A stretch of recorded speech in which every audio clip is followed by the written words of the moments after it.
우리가 주일에 다른 복음에 대해서 말씀을 들었고 그 다른 복음에 대해서 이제 뭐 원복음이라고 해야 될까요?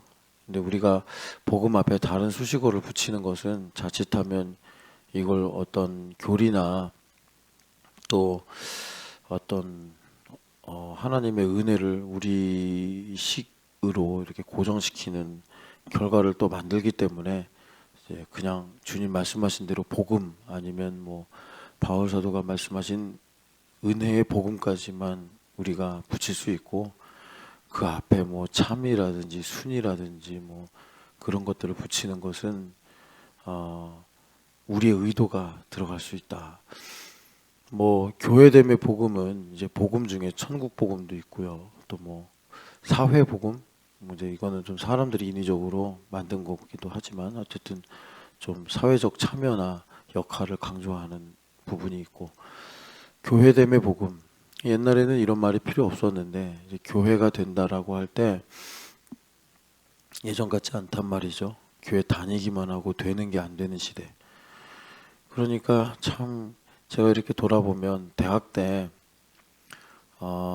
이게 이제 학교에 여러 훌륭하신 목사님들이 오세요. 근데 그럴 때 그 90년대부터 이 한국 사회가 많이 좀 변화된 것 중에 하나가 대형 교회가 등장했다는 겁니다. 그래서 뭐 인터넷이나 또는 기타 뭐라 그럴까 뭐 교통 이런 것이 지금처럼 발달 안 됐을 때 그럴 때는 그냥 동네 교회 다니는 게 자연스러웠는데 뭐 이제 시작부터 하자면 뭐 기독교 방송이라든지 또는 테이프 뭐 이런 것들을 통해서 이제 한 교회 목사님의 설교가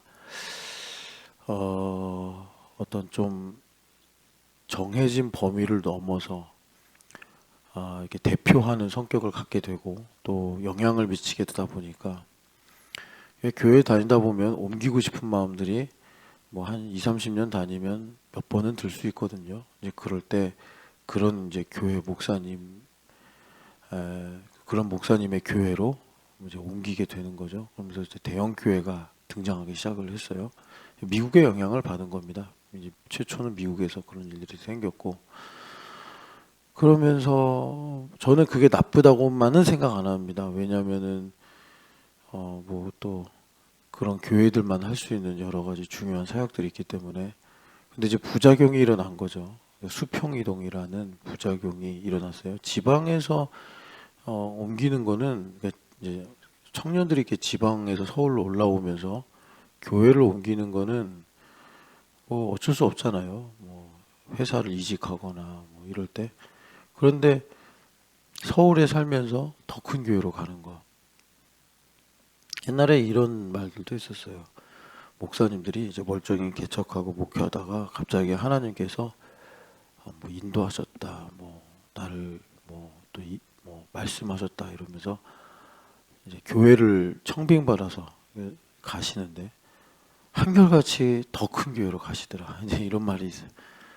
하나님께서 왜 작은 교회라고 작은 교회로는 가라고 안 하시고 그런 이제 명령만 하시냐.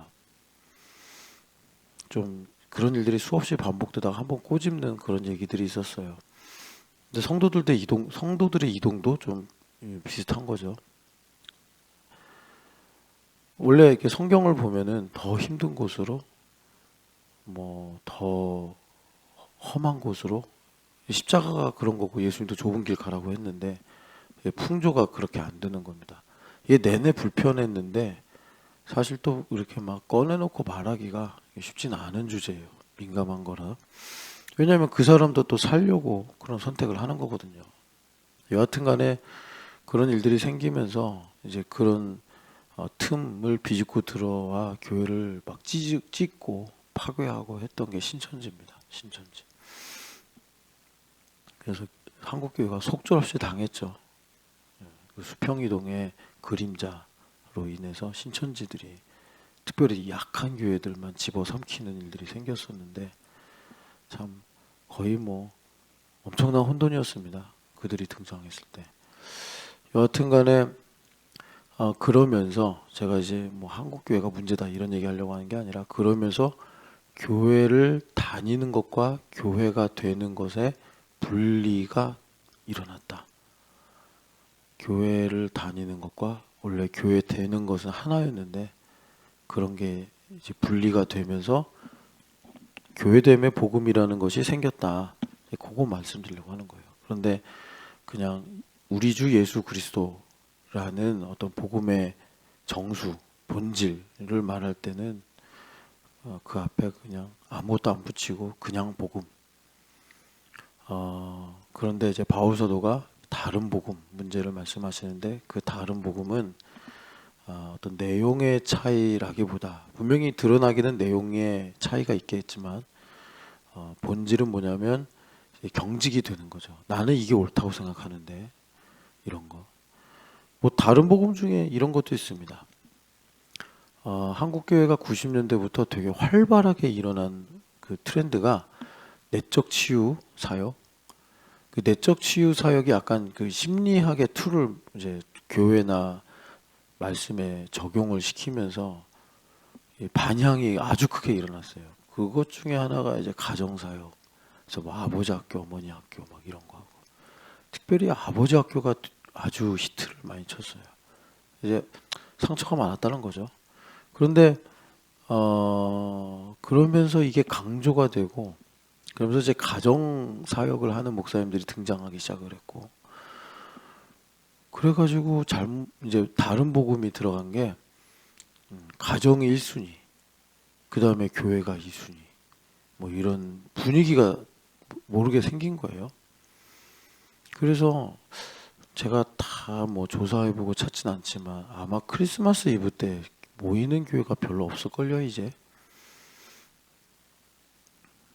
옛날에는 그 아이들 재롱잔치가 흔치 않아서 참 교회 오면 그런, 뭐라 그럴까, 서투른 연극, 틀리는 합창, 뭐 이런 것들 보면서 이제 막 함께 기뻐하고 이런 일들이 가능했는데, 요즘엔 더 좋은 오붓한 이제 뭐 저녁 식사, 뭐 호캉스, 뭐 이런 게 더 이제 가능하고, 사람들이 또 그런 걸 좋아하고, 그래서 여하튼 여러분 항상 말씀드리지만 여기 정면에 우리 유선미 어머니 계시는데, 성지연 집사하고 유선미 어머니하고 관계는 1번이 신촌연합교회 교우라는 거. 그러니까 예수 그리스도 안에서 성지연 집사님이 딸이기 전에 자매요. 그 다음에 유선미 어머니의 딸이다. 요거. 예. 그래서 우리가 부활신앙 갖고 사는데, 부활신앙이라는 걸 예수님 그렇게 말씀하셨잖아요. 천사와 같이 시집도 안 가고 장가도 안 가고 형제와 자매로 산다. 그 말이 우리가 무슨 뭐 가족을 부인하자 이런 게 아니고요.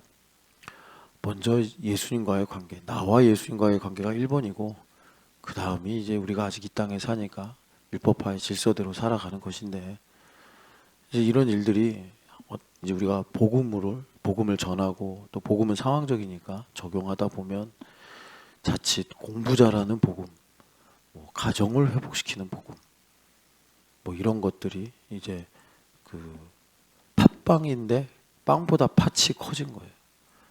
그러면 못 먹겠죠. 먹기가 힘든 거예요. 그래서 이런 다른 복음. 그래가지고 다른 복음의 특징은 이거예요.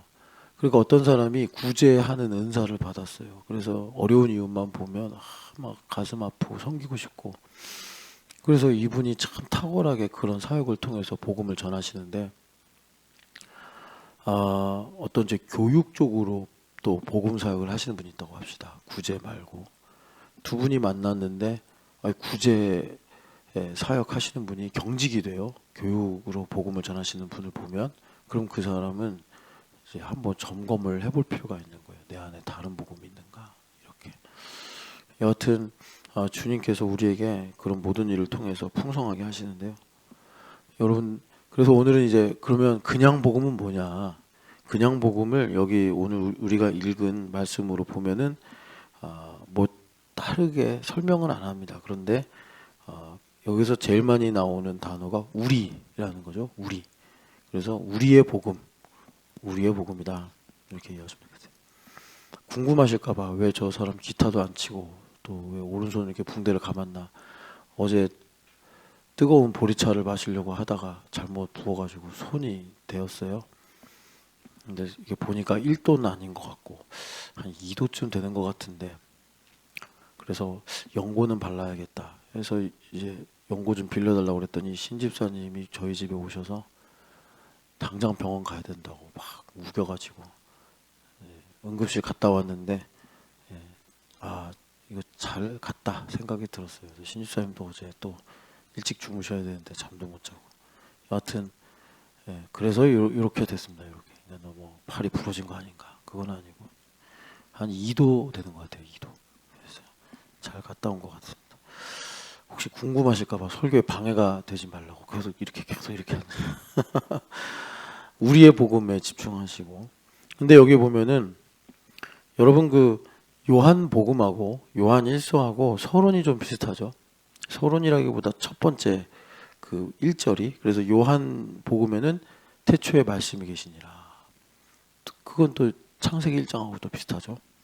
그런데 여기는 태초부터 생명의 말씀이 계시니라 이렇게 시작하는 거예요.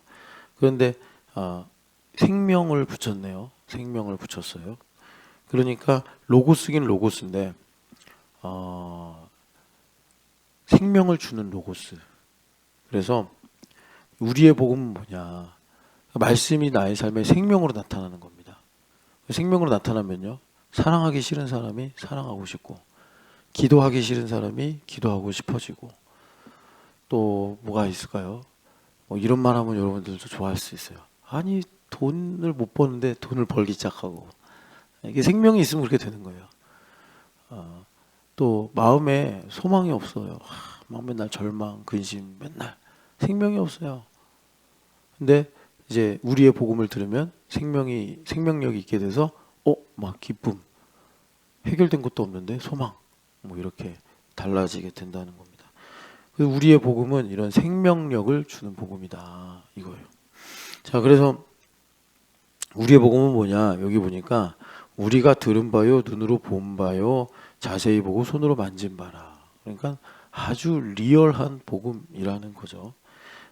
그런데 이 복음이 어떻게 나에게 오느냐 봤더니 사귐을 통해서 온다. 3절의 말씀이에요.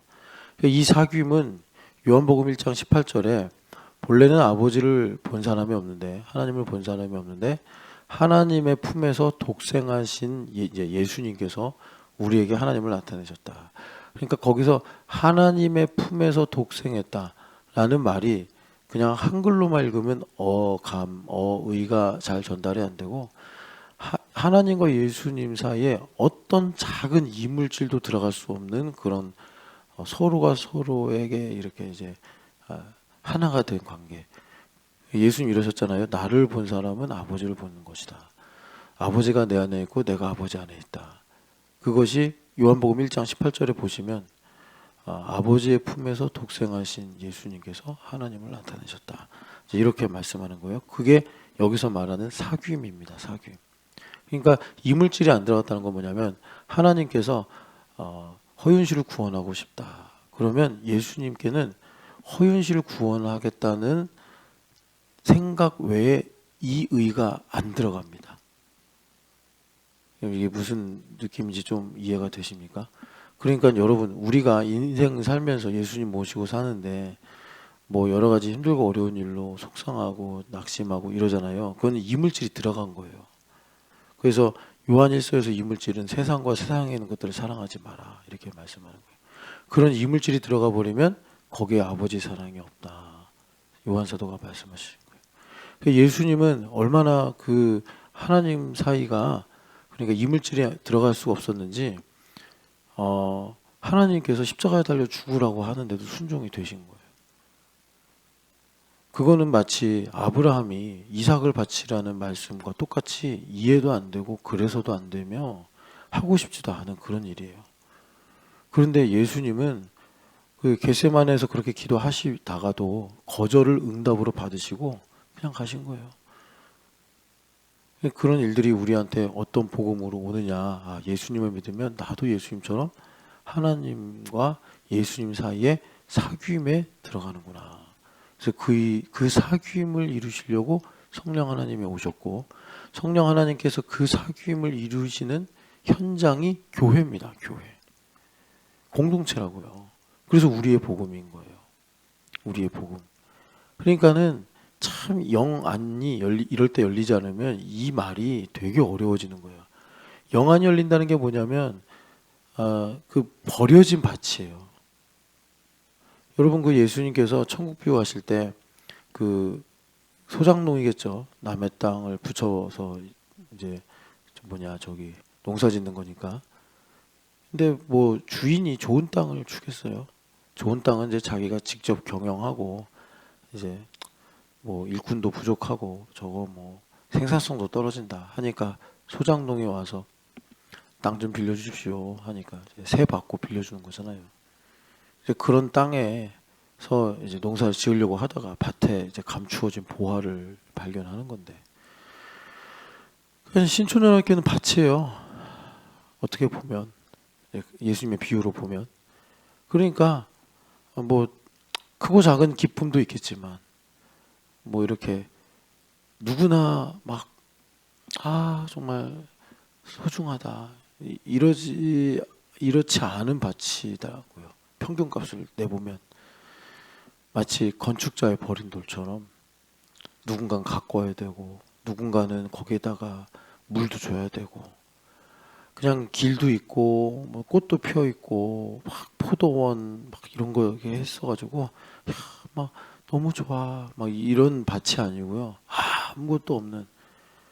그래서 거기서 돌도 날라야 되고 어떤 건 또 돌뿌리는 뽑아야 되고 가시연공기 나오면 막 제거해야 되고, 그래서 그런 밭인데 영안이 열리면 여기 보화가 숨겨져 있네 이렇게 되는 거예요. 그게 이제 사귐입니다. 사귐. 그래서 요한일서를 5장까지 쭉 읽어보면은 우리의 사귐에서 나갔다 이런 말씀이 나와요. 왜 나가겠어요? 그럼 뭐 가치가 없게 느껴지니까 나간 거죠. 이게 이제 오늘 우리의 복음이에요. 근데 이게 참 중요한 게, 여러분 그 말세에 관한 말씀이 성경에 많아요. 우리가 많이 생각하는 것이 디모데전서 4장에 말세에는 사람들이 귀신의 가르침을 따른다. 그래서 귀신의 가르침을 따르는 것에 바울 사도가 정확한 증거를 말하는 게 뭐죠? 양심이 화인맞는다 이거예요. 그 양심이 마음이 굳어진다는 얘기예요. 마음이 굳어진다. 여러분 마음이 굳어지는 거 이거 수시로 내버려두면 안 돼요. 인간의 몸이라는 게 정신도 마찬가지인데 이게 기계 같은 성격이 있어요. 그래서 계속 반복되면 그게 약간 성질이 돼요. 성질이 돼버리면 습관보다 고치기가 되게 힘들어요. 그냥 버튼 누르면 마치 우리가 집에 갔을 때 스위치를 누르면 뭐 움직이고 켜지고 하는 것처럼 원수마귀가 은혜 받으려고 하는데 버튼 눌러. 그럼 자동으로 그대로 가는 거예요. 그냥 A부터 G까지 쭉 가는 거예요. 그러니까 여러분 마음이 굳어지는 거 이거는 계속 허용하면 안 돼요. 마음이 굳어지려고 그러면 그게 이유가 뭐든 상황이 어떻든 간에 의심을, 그런 거는 정말 죽도록 의심을 해야 돼요. 왜 굳어지지? 우리는 굳어질 수가 없는 사람들이에요. 아담이 선악과 먹기 전에 에덴 동산에서 굳어졌겠어요? 마음이? 예? 집이 없다고? 뭐 하와가 마음에 안 든다고? 그럴 일이 없잖아요. 그죠? 우리가 똑같아. 에덴에 살고 있다니까요. 에덴, 가나안, 교회 똑같아요. 굳어질 수가 없다고. 근데 이제 문제는 죄가 없어졌음에도 죄성이 남아서, 애굽에서 나왔음에도 애굽에 노예 근성이 있어서, 그래서 우리 마음이 이제 굳어지면 회개해야 되는데, 그런데 양심이 귀신의 가르침을 따라 버려요.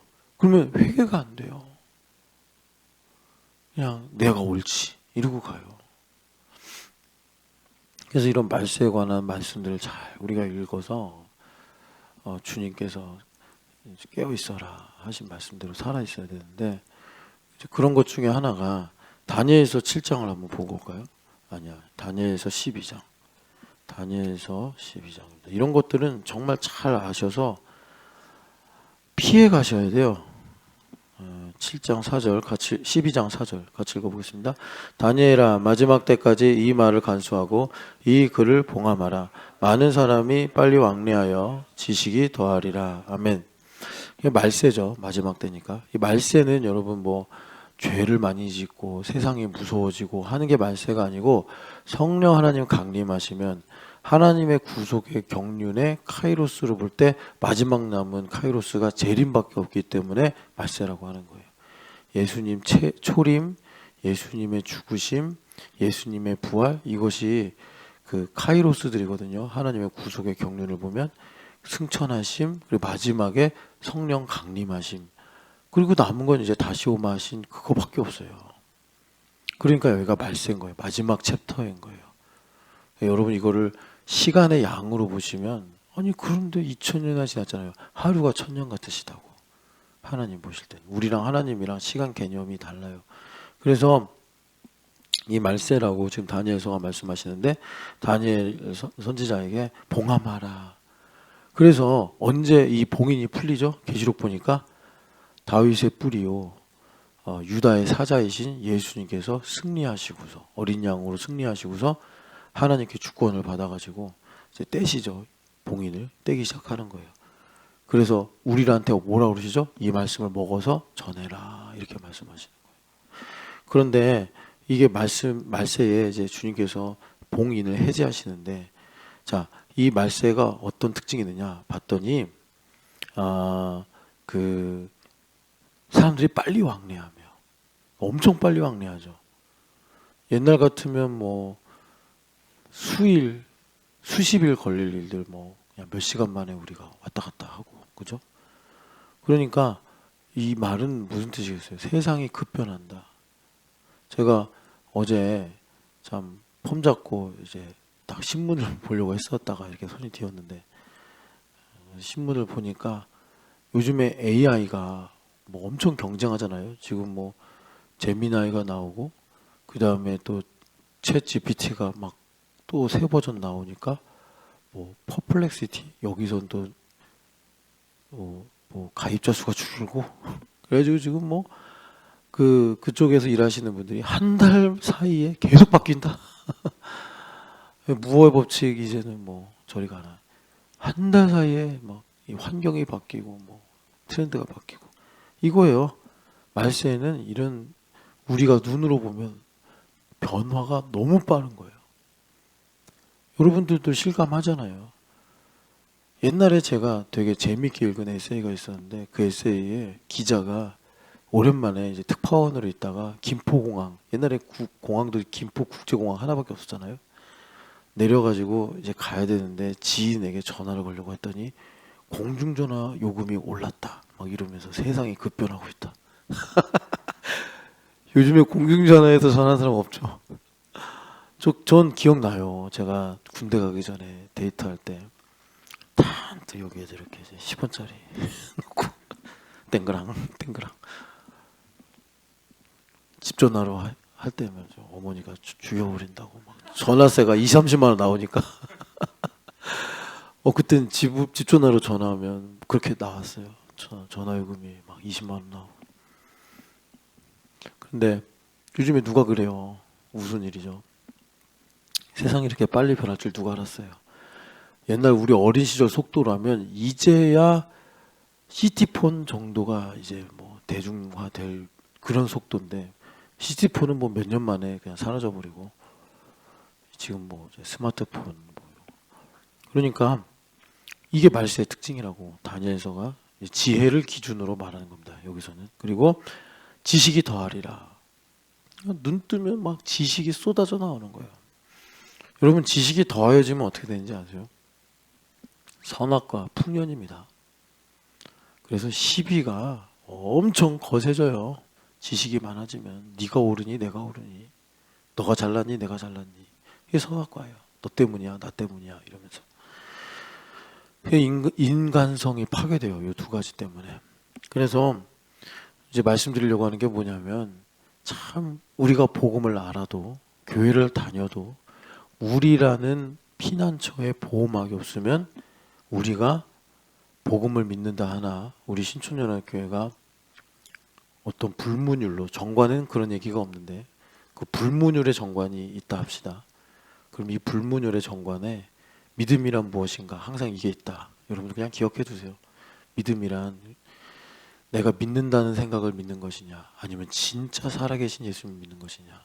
지금 다니엘서 예언대로 우리가 지금 진짜 이런 시대에 살고 있잖아요. 정말 피부로 실감하잖아요. 여러분 피부로 실감을 못 하시고 사시면 참 여러분들 행복한 삶을 사시는 거예요. 세상이 급변하고 있으며 눈만 뜨면 새로운 지식들이 정말 쓰나미처럼 몰려와서 신문을 열면 맨날 싸우는 얘기잖아요. 맨날 싸우는 얘기. 이 선악과 풍년이라 그런 거예요. 그런데 이런 상황에서 이걸 실감하지 못하면 그래 행복한 거예요. 여러분 정말 행복하게 사는. 근데 여러분 여기서 행복하다는 게 나이브하게 행복하다, 이제 이 얘기하는 거예요. 나이브하게. 좋은 뜻만은 아니다. 그래서 여러분 우리라는 이게 분명하지 않으면 우리가 복음을 믿는, 바울사도 그러셨잖아요. 내가 믿음을 다 지켰다고. 그 훌륭하신 사도가 그렇게 주님께 정말 불사르듯 자기 몸을 내어주신 그 사도가 그러셨잖아요. 내가 1만 마디 방언을 해도 사랑이 없으면 꽹과리요. 산을 옮길 능력이 있어도 사랑이 없으면 아무것도 아니요. 불사르듯 내 몸을 구제하기 위해 내어줘도 사랑이 없으면 아무것도 아니다. 이분이 얼마나 믿음을 지키려고, 정말 고린도전서 9장, 제가 참 믿음의 본으로 바라보는 그 권리장전, 나의 권리를 내려놓는 것이 나의 권리다. 그래서 참 그분이 그 믿음 지키려고 자기 몸을 쳐서 복종시켰대잖아요. 자기 몸을 쳐서. 그러니까 여러분 믿음을 지켜야 된다고. 그냥 나 세례 받았고 나 뭐 교회 오래 다녔고 뭐 부모님 믿음 좋고 아니. 아버지가 포도를 먹었다고 아들의 이가 신 거 아니라고 성경에서 말씀하잖아요.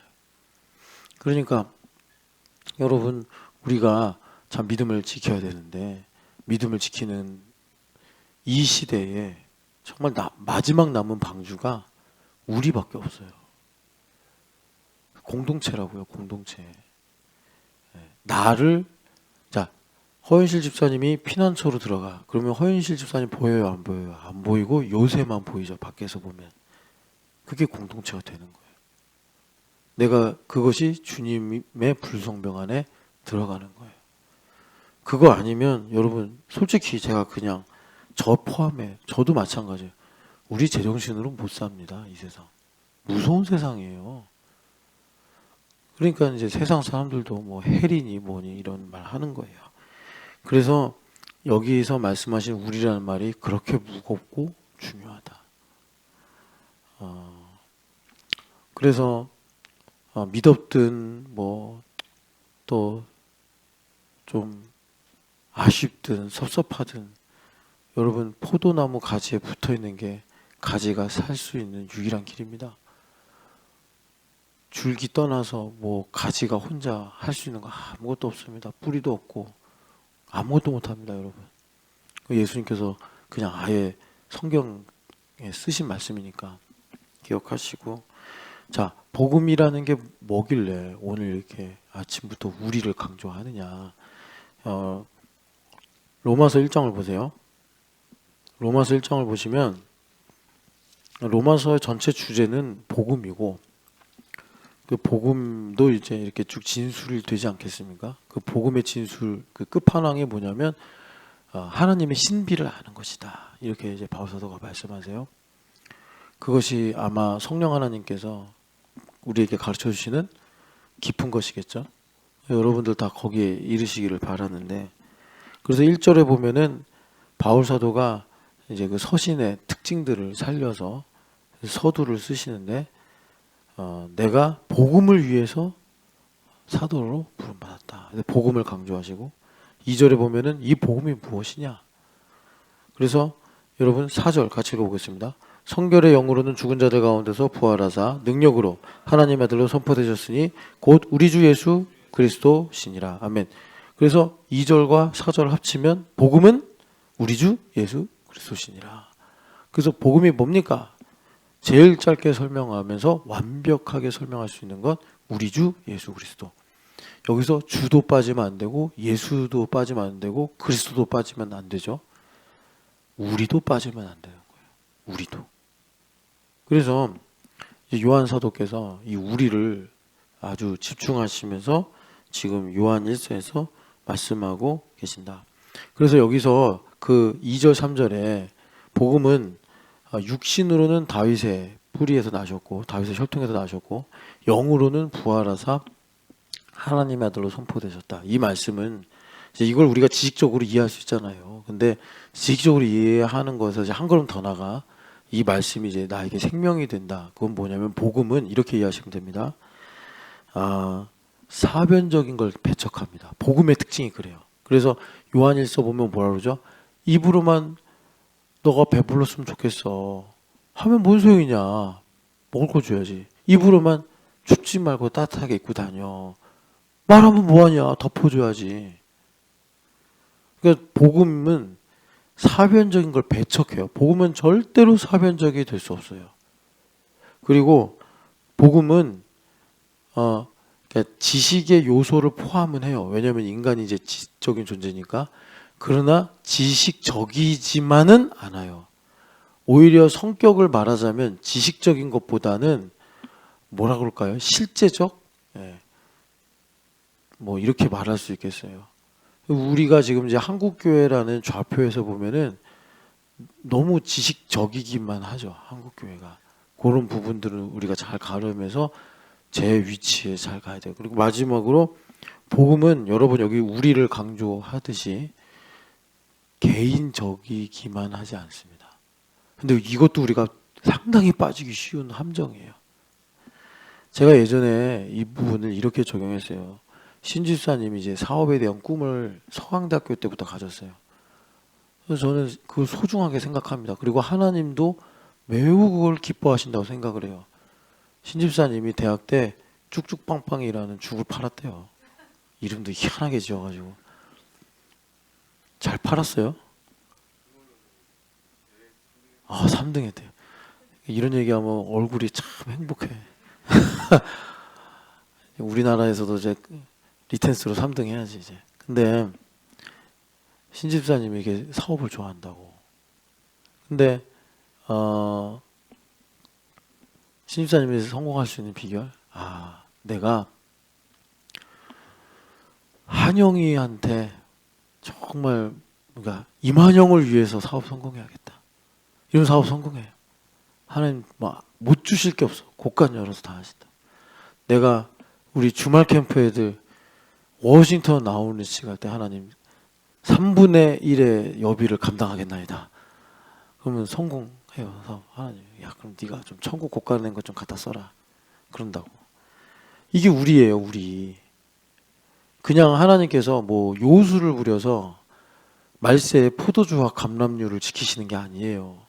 우리가 우리의 이름으로 일상을 살아갈 때 하나님은 공의의 하나님이세요. 못하실 일이 없어요. 그것만 충족이 되면. 그래서 여러분 복음은 우리 주 예수 그리스도시니라 꼭 기억하시고 복음은 우리가 될 수 없어요. 내 개인적이기만 할 수 없어요. 왜냐하면 여러분 이제 성경을 쭉 보시면 결국 복음이라는 것이 하나님 나라에 들어가는 거고 하나님 나라가 뭘까 했더니 성삼위 하나님 안에 들어가는 거예요. 내가 성삼위 하나님 안에 들어가는 거예요. 그래서 아까 요한일서 보면은 아버지와 아들의 사귐으로 들어가는 거잖아요. 아버지와 아들의 사귐. 자, 그러면 성령 하나님은 삼위일체인데 어디 계세요? 사귐에 계십니다. 성령 하나님은 우리 사귀게 하시는 영이세요. 아버지는 아들과 아들은 아버지와 사귀게 하는 영이에요. 그래서 성령 하나님의 이름이 어쩔 때는 하나님의 영이기도 하고 어쩔 때는 아들의 영이기도 하신 거예요. 예수의 영, 그리스도의 영 이렇게 성경에서 말씀하시잖아요. 그러니까 우리가 성령 하나님을 모시고 살면 어떻게 되는 거죠? 아버지와 아들의 사귐이라는 삼위일체 안으로 들어가는 거예요.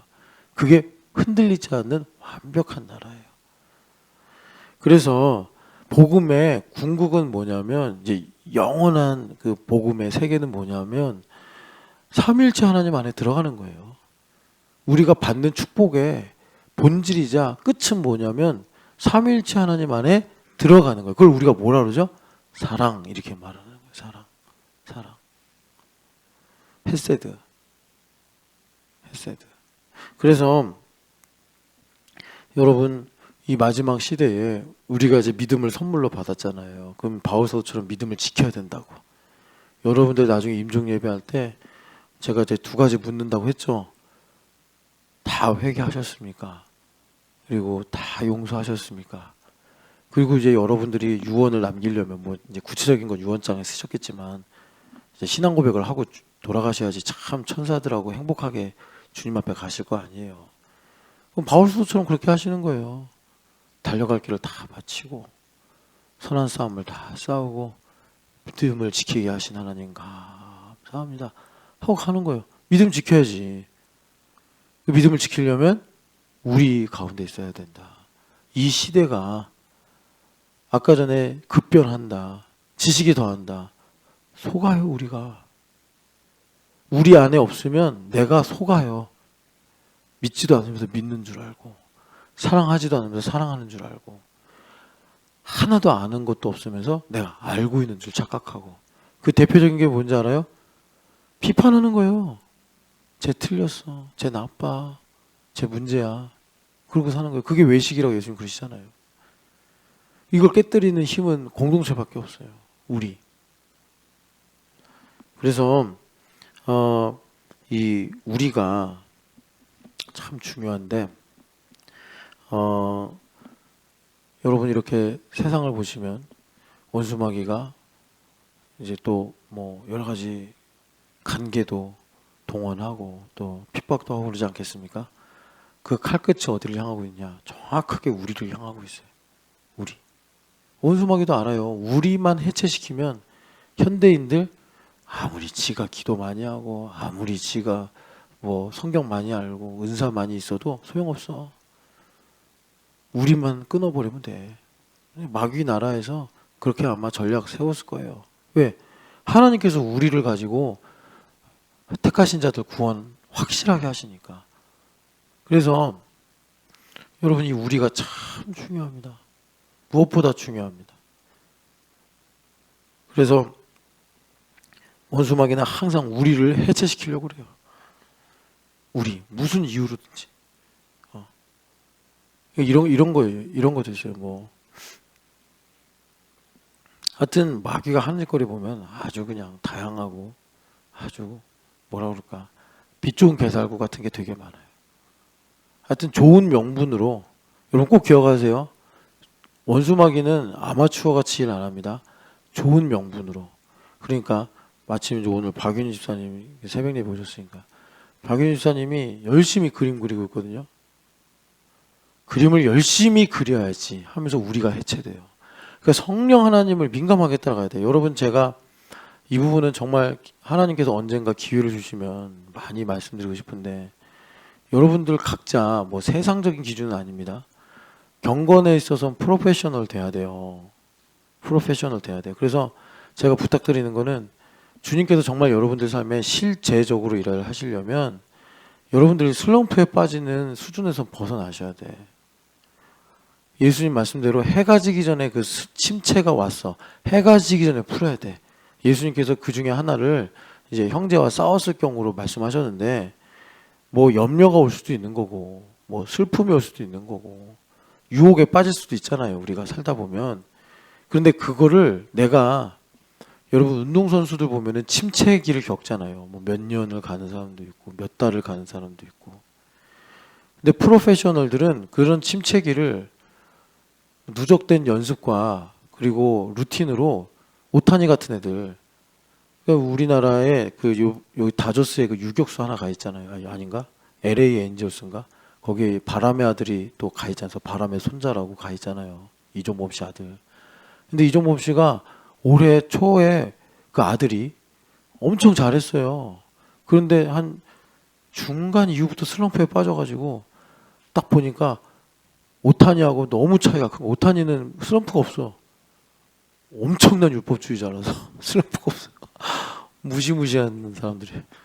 이치로도 그 이종범 씨 아들이 처음에 이치로랑 막 비교가 됐어요. 너무 잘하니까.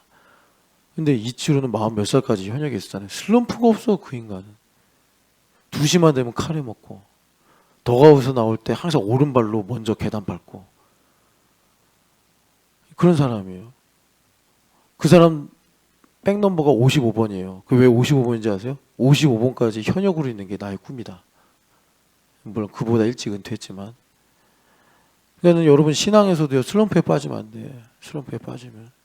근데 슬럼프에 안 빠질 수 있는 제일 좋은 방법이 우리예요. 뭐 혼자 뭐 내가 열심히 한다고 신앙의 슬럼프 아니에요. 가지가 줄기에 붙어 있어야 된다니까. 예수님 공급하셔야지 슬럼프에서 이겨내지. 예수님의 공급이 없이 뭐 가지 혼자 힘센다고 뭐 거기서 뿌리가 나와요. 뭐 양분이 공급되겠어요. 그래서 원수마귀는 항상 여러분 기억하세요. 요거 잘 기억하면 아주 득이 큽니다. 우리는 축소시키고 우리는 소멸시키려고 해요. 내 삶에서 우리라는 거. 뭐 불편하게 느낀다든지, 뭐 우리 중에 어떤 하나의 허물을 막 극대화해서 막 스트레스 받게 한다든지. 그리고 나는 엄청 과장하고 나는 엄청 확대시켜. 우리는 축소시키고 나는 확대시켜. 그러면 원수마귀가 뭘 던져도 그 미끼는 물게 돼 있어요. 아이고, 너무나 잘 알아요, 원수마귀는 우리를. 여러분 어떻게 하면 되겠어요? 우리를, 내가 하나님 주시는 만큼 뭐 여러분들한테 뭐 우리를 확대시키라 이런 말도 안 해. 그냥 주신 만큼 지키고만 살아도 이게 미끼인가 하나님 주시는 선물인가 알 수 있어요. 그래서 이런 거 잘 분별하셔서 여러분 복음의 능력으로 사시기를 축복합니다. 그런데 복음의 능력이 뭡니까? 1번이 뭐예요? 복음의 능력. 이거 그럼 여러분 말해야 돼. 복음의 능력 1번이 뭐예요? 제가 물론 뭐 빵 얘기도 하고 치유 얘기도 하고 뭐 이런저런 예시를 들지만 그건 이제 상황적인 거고, 복음의 1번은 뭐냐면 죄사함의 확신이에요. 여러분 시편 51편이 왜 위대한지 아십니까? 시편 51편에 다윗 왕이 음란한 죄 회개합니까? 안 하죠. 살인한 거 회개합니까? 안 하죠. 거짓말한 거 회개합니까? 안 하죠. 뭐만 회개하죠? 여러분 51편 읽어보시죠. 왜 시편 51편이 위대하냐? 회개 안 해요. 그런 거 하나도 회개 안 해. 뭐 갖고 회개하죠? 구원의 기쁨을 잃어버린 걸 놓고 회개합니다. 여러분 죄사함의 확신이에요. 복음의 1번은. 우리가 왜 화가 나고 왜 우리가 마귀한테 속죠? 구원의 기쁨을 잃어버려서 그래요. 여기는 흑암이에요. 우리가 죽으면 이 땅에서 구원의 모든 게 완수가 되는 거예요. 그러니까 역설적으로 말하면 뭐죠? 이 땅에 살기 때문에 구원의 기쁨이 생생한 거예요. 하나님께서 여러분들에게 어떤 막을 입혀주셨어. 그래서 이사야 43장의 말씀대로 불 가운데로 지나가는데 다니엘의 세 친구처럼 머리털 하나 안 상해. 얼마나 신이 나요. 신기하네. 내가 지금 불 가운데 있는데 불이 나를 하나도 태우지 못하네. 구원의 기쁨이 막 넘치는 거예요. 우리가 흑암에 살고 있는데 정죄가 내 가슴에 박히질 않아. 그 기쁨이 사라지면 나머지는 다 뺏기는 거예요. 그래서 시편 51편이 그렇게 위대하고 그렇게 능력이 있는 것입니다. 여러분 나왔으니까 한번 읽어보죠. 시편 51편 12절 읽어보겠습니다. 핵심 구절인데 시편 51편 12절 같이 읽어보겠습니다. 주의 구원의 즐거움을 내게 회복시켜 주시고 자원하는 심령을 내게 주사 나를 붙드소서. 아멘. 여러분들 우리가 신앙의 도약을 한다면 여기서부터입니다. 구원의 즐거움이 회복이 되어 나에게 자원하는 심령이 일어나는 거예요. 그래서 프로페셔널이 되는 거예요. 뭐 비유하자면 그런 것입니다. 그러면 주님께서 자, 구원의 기쁨 그리고 죄사함의 확신. 여러분 이거 실체가 뭘까요? 실체. 이거 뭘까요? 이것도 여기서 멈추면 다 여러분 원래 다 아는 거예요. 수없이 들었고 어느 교회 가도 이 부분에 대해서 이의를 제시할 교회 없어요. 다 알아요. 뭐가 문제죠? 우리 교회에서 말하는 것처럼 리얼리티가 중요해요. 그러면 구원의 즐거움, 죄사함의 확신 이거가 바이스 버사가 되는 실체, 리얼리티는 뭐죠? 이게 뭐냐면 이거예요, 여러분. 마태복음 6장 가보세요. 마태복음 6장 보면은 이거 복음서마다 다 말씀하세요. 복음서마다. 근데 복음서마다 또 맥락이 다르니까 다양하게 주님께서 주시는데 6장 보면 자 14, 15절 같이 읽겠습니다. 너희가 사람의 잘못을 용서하면 너희 하늘 아버지께서도 너희의 잘못을 용서하시려니와 너희가 사람의 잘못을 용서하지 아니하면 너희 아버지께서도 너희 잘못을 용서하지 아니하시리라. 아멘. 그러니까 여기 보면 여러분 먼저 이 14, 15절 전에 그 주기도가 있다는 거 아시죠? 그 주기도가 뭐죠? 하늘과 땅을 연결하는 기도예요. 그래서 땅에 하늘나라가 이루어지게 해달라고 기도하는 게 주기도의 핵심인데 그 주기도가 어떻게 이루어진다고요? 우리가 만났을 때 우리가 형제의 죄를 용서하면 아버지가 우리의 죄를 용서해 주신대요. 그래서 하늘과 땅이 연동되는 거예요. 자, 그럼 뭐죠? 내가 정은정 지사님을 만나면 반가운 이유가 뭐죠? 하나님 날 반가워 여겨주신다니까요. 공식이 그래요. 내가 김진춘 목사님하고 좋은 사이를 지내는 게 왜 기쁘죠? 왜 기쁨이 있죠? 하나님 아버지의 기쁨이 하늘과 땅에 연동된 거예요. 그러니까 내가 김 목사님 만나는데 마음이 굳어져. 그러면 하나님하고 나하고 지금 뭔가 바이스버사로 보면 문제가 생긴 거예요. 내가 박윤희 집사님 만나는데 막 보기도 싫어. 말하기도 싫어. 왜 그런 거죠? 하나님하고 지금 그런 거예요. 바이스버사예요. 하나님하고 좋으면 박윤희 집사님하고도 좋고요. 박윤희 집사님하고 잘 지내잖아요? 그럼 하나님하고 좋아져요. 왜? 하나님 박윤희 집사님 사랑하니까 하나님 그러시는 거예요. 야, 너 내 딸을 왜 이렇게 잘해주냐? 나도 너한테 잘해줘야겠다. 이렇게 되는 거예요, 공식이. 그래서 하늘과 땅이 연결되는 거예요. 그럼 우리가 그 근본이 뭐죠? 우린 죄인인데 하나님 날 용서해 주셨어. 그러니까 만나면 같이 반갑고 축복하고 같이 예배하고 교제하고 그 끝판왕이 뭐라고요? 식사라고. 그래서 지금 우리 교회 저녁 식사 없어진 거 여러분 제가 그거 기분 좋게 여기는 줄 아세요? 저 제 일기장에 썼어요. 시일야 방송되고 장지현 씨가 쓴 그 19예요. 제가 가슴으로 울고 있다고 하나님께 죄송해서. 저 즐겁게 살지 않아요. 어떡하겠어요. 외통수인데. 그러니까 여러분 이게 엄청 큰 은혜예요. 그래서 이런 거예요. 우리 교회 여기 현지자매 얼마 전에 등록해서 사진 보셨죠? 그 친구가 우리 교회 사람들이 다 외계인 보듯이 하고 있어요. 참 우리 교회가 이상하죠. 대학생들 전도하러 와놓고 대학생이 오니까 넌 화성인인데 왜 지구에 왔니? 지금 이런 상황이에요. 그래서 왜 왔냐고 막 나는 이제 뭐 그 자매랑 얘기할 겨를이 없었는데 많이 얘기했나 봐요 사람들이. 근데 너는 여기 친구도 없는데 왜 왔니? 이런 얘기 좀 안 했으면 좋겠는데 그걸 뭐 부각을 시켜.